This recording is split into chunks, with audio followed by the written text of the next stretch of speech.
భువనగిరి లోక్సభ నియోజకవర్గ కాంగ్రెస్ అభ్యర్థి చామల కిరణ్ కుమార్ రెడ్డిపై ఆదిబట్ల పోలీస్ స్టేషన్లో కేసు నమోదయ్యింది. ఆయనపై భూ కబ్జా ఆరోపణలు వచ్చాయి. దీంతో ఈ నెల 13వ తేదీన కోర్టు ఆదేశాలతో పోలీసులు కేసు నమోదు చేశారు.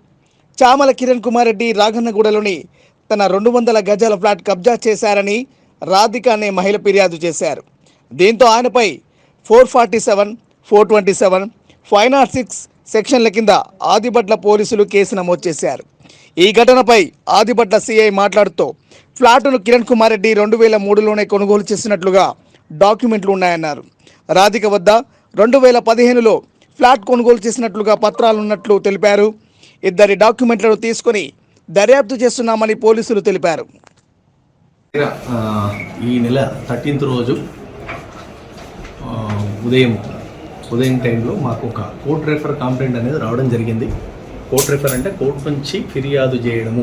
కోర్టు నుంచి వచ్చిన ఒక కోర్ట్ రెఫర్ కంప్లైంట్లో Radhika, wife of Yadagiri Reddy, age 42 years, వీళ్ళు నల్గొండ వాస్తవ్యులు. వీళ్ళు ఇచ్చిన కంప్లైంట్లో భాగంగా మాకు తెలిసిన ఫ్యాక్ట్స్ ప్రకారం వీళ్ళు చెప్పే అభియోగం ఏమనగా, వీళ్ళ దగ్గర ఒక సర్వే నెంబర్ 500 రాగన్నగూడ, తుర్కెంజాల్, అబ్దుల్లాపూర్ మండలం నందు వాళ్ళకు ఒక 200 yards ప్లాట్ నెంబర్ 65 పరంగా సర్వే నెంబర్ 500లో ఉంది.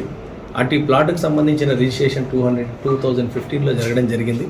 అక్కడికి వెళ్ళి ఎప్పుడైతే రిజిస్ట్రేషన్ తర్వాత అక్కడికి వెళ్ళే ప్రాసెస్లో అక్కడ వేరే కాంపౌండ్ వాళ్ళు కట్టి వేరే వాళ్ళు ఉండడం అనేది కూడా తెలుసుకున్నారు.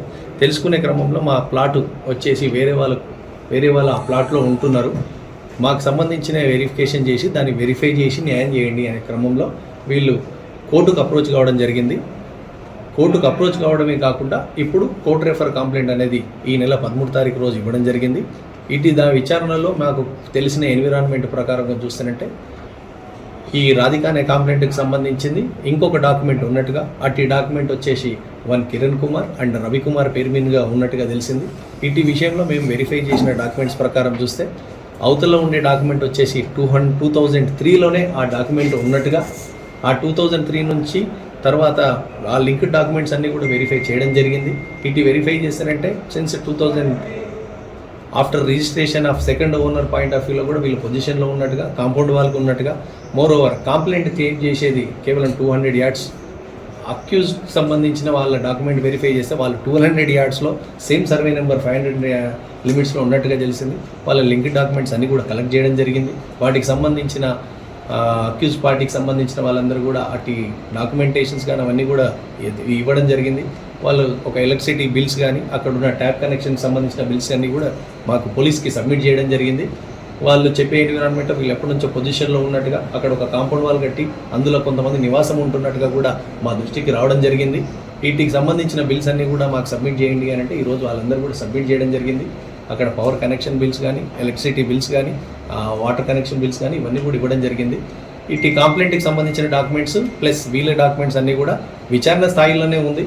పై అధికారులందరూ కూడా దాన్ని వెరిఫై చేస్తూ ఉన్నారు. వాళ్ళ డైరెక్షన్స్ పరంగా కూడా అన్ని లోతుగానే వెరిఫికేషన్ చేసిన తర్వాతనే మేము దీన్ని డిస్క్లోజ్ ఫ్యాక్ట్స్ అనేవి కూడా చేయడం జరుగుతుంది. ఈ స్టేజ్లో మనం నేరారోపణ అనేది ఎవరిపైన కూడా మేము చేయలేదు. రిజిస్ట్రేషన్ చేశారో వాళ్ళ డాక్యుమెంట్స్ పరంగా కూడా మేము వెరిఫై చేసి ఇట్టి డాక్యుమెంట్స్ వీళ్ళకి జరిగిన రిజిస్ట్రేషన్ కూడా కరెక్ట్ రిజిస్ట్రేషనా లేకపోతేనంటే వాళ్ళ డబుల్ రిజిస్ట్రేషన్, ఇటు సర్వే నెంబర్ 500కి సంబంధించినవి కూడా చాలా కంప్లైంట్స్ కూడా డబుల్ రిజిస్ట్రేషన్ అంటుగా ఉన్నాయి. ఇందులో ఉంటే ఫస్ట్ రిజిస్ట్రేషన్ ఎవరిది, తర్వాత రిజిస్ట్రేషన్ ఎవరిది, ఈ డాక్యుమెంట్ అన్నీ కూడా వెరిఫై చేసి ఏదైనా త్రూ ప్రాపర్ ఛానల్గా రెవెన్యూ వాళ్ళది ప్లస్ కన్సర్న్ మున్సిపల్ వాళ్ళది, ఎలక్ట్రిసిటీ డిపార్ట్మెంట్కి సంబంధించిన వాళ్ళది, చుట్టుపక్కల కూడా ఆ టౌన్ ప్లానింగ్కి రిలేటెడ్గా వీళ్ళు ఎప్పటి నుంచి పొజిషన్లో ఉన్నారని ఇవన్నీ కూడా వెరిఫై చేయడం జరుగుతుంది. మేము ఈ స్టేజ్లో డాక్యుమెంటేషన్ కలెక్ట్ చేసి వెరిఫై చేసి ఆ ఫ్యాక్ట్స్ అన్నీ కూడా తీసుకొని వస్తాం. If it is case is prove అనే ఫ్యాక్ట్స్ ఉంటే పై అధికారుల దృష్టిలో తీసుకొని లీగల్ ఒపీనియన్ తీసుకొని చేస్తాం. ఫ్యాక్ట్స్ అనేటివి ఏవి లేకపోతే ఇది సివిల్ ఇన్ నేచర్ సబ్జెక్ట్లో మేము రెవెన్యూ వల్ల కూడా రెఫర్ చేయడం కూడా జరుగుతుంది. ఆ ఫ్యాక్ట్స్ పరంగా కూడా కంప్లైంట్కి ఎలాంటి హెల్ప్ చేసే ఎన్విరాన్మెంట్లో. Thank you one and all.